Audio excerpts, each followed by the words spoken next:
여러분 안녕하십니까? 오늘도 참으로 좋은 날입니다. 하나님의 평강이 넘치시기를 바랍니다. 저는 오늘 눈물을 흘리며 씨를 뿌리는 자란 제목으로 여러분과 함께 은혜를 나누고자 합니다. 본문 말씀은 시편 126편 5절로 6절입니다. 눈물을 흘리며 씨를 뿌리는 자는 기쁨으로 거두리로다. 울며 씨를 뿌리러 나가는 자는 정령 기쁨으로 그 단을 가지고 돌아오리로다. 농부들은 농사철이 되면 눈코뜰 사이 없이 바쁩니다. 논밭을 갈고 씨를 뿌릴 때는 피곤하고 고달파 눈물을 흘릴 지경입니다. 그러나 피곤하고 고달파 눈물을 흘릴지라도 열심히 논밭을 갈고 씨를 뿌리고 김을 메고 비료를 주고 돌보면 추수 때는 한박 웃음을 지으면서 단을 안고 돌아오게 되는 것입니다. 우리들의 신앙생활도 그와 꼭 같습니다. 성경에는 사람이 무엇으로 심든지 그대로 거두리라고 말씀하셨습니다. 성경은 눈물을 흘리며 씨를 뿌린 후에 기쁨으로 단을 거두는 진리를 다음과 같은 여러 가지 예를 통해 보여주고 있습니다. 첫째로 예수님께서 우리를 위해 하나의 미랄이 되셨습니다. 하나님의 아들이신 예수 그리스도는 자원에서 하나님 앞에서 자신을 하나의 미랄로 내어놓으셨습니다. 스스로 십자가에 올라가서 하나의 미랄로서 희생을 당하신 것입니다. 그런데 예수님은 자기를 하나의 미랄로 내어놓으실 때 눈물을 흘리지 않을 수 없었습니다. 죽음을 앞두고 말할 수 없는 고민을 하신 것입니다. 그래서 주님이 아버지여 할 수만 있으면 이 잔을 내게서 옮겨주옵소서. 그러나 내 원대로 마옵시고 아버지의 원대로 하옵소서 하며 간절히 기도드릴 때 땀방울이 피가 되어 떨어졌던 것입니다. 예수 그리스도께서 겟세마네 동산에서 통곡하며 기도하신 말씀을 히브리서 5장 7절은 이렇게 기록했습니다. 그는 육체에 계실 때 자기를 죽음에서 능히 구원하실 이에게 심한 통곡과 눈물로 간구와 소원을 올렸고 그의 경외하심을 인하여 들으심을 얻었느니라. 이렇듯 우리 주님께서는 통곡을 하고 눈물을 흘리시며 하나님께 간절히 기도했습니다. 기도하지 않고는 인류를 대속한다는 그 무섭고도 무거운 짐을 감당할 수가 없었기 때문입니다. 예수님은 간절한 기도를 통해 평안을 얻으시고 하나님을 의지하여 십자가에 올라가서 인류의 모든 죄와 질병, 저주와 절망을 짊어지시고 몸을 찢기고 피를 흘려 죽으심으로 하나의 대속의 씨앗이 되어 무덤에 생긴 것입니다.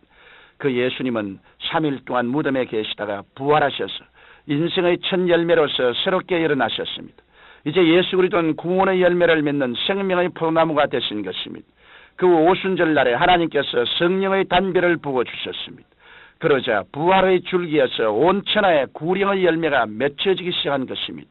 둘째로 우리가 물질적인 풍요를 얻기 위해서도 눈물을 흘리며 심게 됩니다. 이스라엘은 아합 왕 때 3년 6개월 동안 비가 오지 않았습니다. 그때 엘리야는 시돈 땅에 있는 사르밧 과부에게로 갔습니다. 그 땅에도 먹을 양식과 마실 물이 없어 굶어 죽는 사람과 짐승들이 비일비재했습니다. 어린 아들 하나를 데리고 있던 그 과부 역시 굶주림에 처해서 처참한 모습이었습니다. 그에게는 밀가루 한 움큼과 기름병에 기름이 조금 남았을 뿐입니다. 엘리야가 이 과부에게 너는 가서 그 밀가루와 기름으로 과자를 만들어 내게로 가져오라고 했습니다. 이것은 너무나 무정한 요구입니다. 그 밀가루와 기름은 과부에게 남은 마지막 양식인데 그것을 가지고 과자를 만들어 오라니 참으로 가혹한 명령이 아닐 수 없습니다. 하나님께서는 때로 우리에게 무정하리만큼 단호하시다는 사실을 알 수 있습니다. 하나님은 심고 거두는 법칙에 있어서는 타협하시지 않습니다. 왜 그렇습니까? 심지 않으면 거두지도 못하기 때문입니다. 사렙도 과부는 먹을 것을 달라고 우는 아들을 뿌리친 후 그 기름과 밀가루로 과자를 만들어 엘리야에게 드렸습니다. 그 결과 어떻게 되었습니까? 그때는 눈물을 흘려야 했지만 그 가뭄이 다 지날 때까지 기쁨으로 단을 거두게 되었습니다. 그의 밀가루통에는 밀가루가 떨어지지 아니하고 기름병에는 기름이 마르지 아니한 것입니다. 거기다가 그 아들이 죽었을 때 엘리야가 위해 기도하자 죽은 아들조차 다시 살아나는 기쁨의 단을 나눌 수가 있었던 것입니다. 눈물로 심지 않고 기쁨으로 거둔다는 것은 있을 수가 없습니다. 내가 여유가 있고 편안하여 여분의 힘이 있을 때 심겠다는 것은 거짓말입니다. 내가 힘들고 어려워 절망 중에 있을 때, 내가 정말 하나님의 도움이 필요할 때 나의 괴로움 중에 심어야만 되는 것입니다. 그래야 나중에 기쁨으로 단을 거두게 되며 그 고통과 괴로움을 이겨낼 수 있는 것입니다.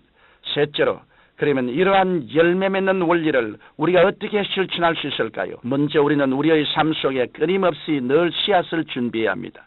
하나님도 인류를 구원하시기 위해 그 아들 예수님을 씨앗으로 준비한 것처럼 우리도 모든 삶을 씨앗으로 준비해야 됩니다. 시간을 씨앗으로 준비해야 하며 물질을 씨앗으로 준비해야 됩니다. 우리의 몸도 씨앗으로 준비해야 합니다. 이 세상의 모든 일에는 공짜가 없습니다. 심고 거두는 법칙이 모든 생활 속에 적용되는 것입니다. 그러므로 씨앗을 준비하지 않고는 예수님이 이 자리에 와 계셔도 기적을 행하시지 않습니다. 벳세다 광야의 예수님을 보십시오. 예수님께서 저들에게 먹을 것을 주라고 하신 것은 씨앗을 준비하라는 말씀이었습니다. 안드레는 예수님의 말씀을 듣고 곧장 나가서 씨앗을 준비했습니다. 예수님의 말씀을 듣던 무리들 가운데 한 어린 소년이 가지고 있던 도시락을 발견한 것입니다. 안드레는 소년에게 가서 도시락을 달라고 설득했습니다. 소년은 배가 고팠지만 그 도시락을 내어 놓았고 안드레는 이 도시락을 예수님께 드리자 큰 기적이 일어났던 것입니다. 이와 같이 희생이 되지 않는 씨앗은 씨앗이 아닙니다. 눈물을 흘리며 씨를 뿌려야 하는 것입니다. 그리고 우리가 그와 같이 기쁨으로 씨앗을 심을 때 반드시 큰 추수가 있을 것을 기대하고 기다려야 합니다. 우리가 하나님께 시간을 심으면 시간을 축복해 주실 것을 기대해야 하고 물질을 심으면 물질로 축복해 주실 것을 기대해야 하며 몸으로 심으면 건강을 주실 것을 기대해야 하는 것입니다. 고린도후서 9장 8절로 10절에 보면 하나님이 능히 모든 은혜를 너희에게 넘치게 하시나니 이는 너희로 모든 일에 항상 모든 것이 넉넉하여 모든 착한 일을 넘치게 하리 하심이라. 기록한 바 저가 흩어 가난한 자들에게 주었으니 그 의가 영원토록 있느니라 함과 같으니라. 심는 자에게 씨와 먹을 양식을 주시는 이가 너희 심을 것을 주사 풍성하게 하시고 너희 의의 열매를 더하게 하시니라고 말씀하셨습니다. 우리가 심고 거두는 법칙을 사용해서 많이 심고 많이 거두어서 또 많이 나누어 주면 우리의 그 열매가 영원토록 남아있을 것이라고 말씀하신 것입니다. 사랑하는 성도 여러분, 우리가 주를 위해서 씨앗을 심으려고 할 때에는 많은 희생이 따릅니다. 주를 위해서 하는 자는 눈물로 희생을 해야 될 때가 많습니다. 그러나 벳세다 광야에서 도시락을 주님께 드린 어린 소년과 같이 여러분의 일생을 예수의 손에 심으십시오. 그렇게 하면 주님께서 여러분에게 영생의 복을 주시고 여러분을 통하여 생명의 떡을 많은 사람에게 나누어 줄 수 있는 은총을 베풀어 주실 것입니다. 거룩하시고 영광스러우신 우리 아버지 하나님, 우리의 삶 속에 심고 거두는 법칙을 절실히 사용하게 도와주시옵소서. 우리가 적게 심으면 적게 거두고 많이 심으면 많이 거둔다는 것을 알고 희생적으로 심는 삶을 살게 도와주시옵소서. 예수님 이름으로 기도드립니다. 아멘.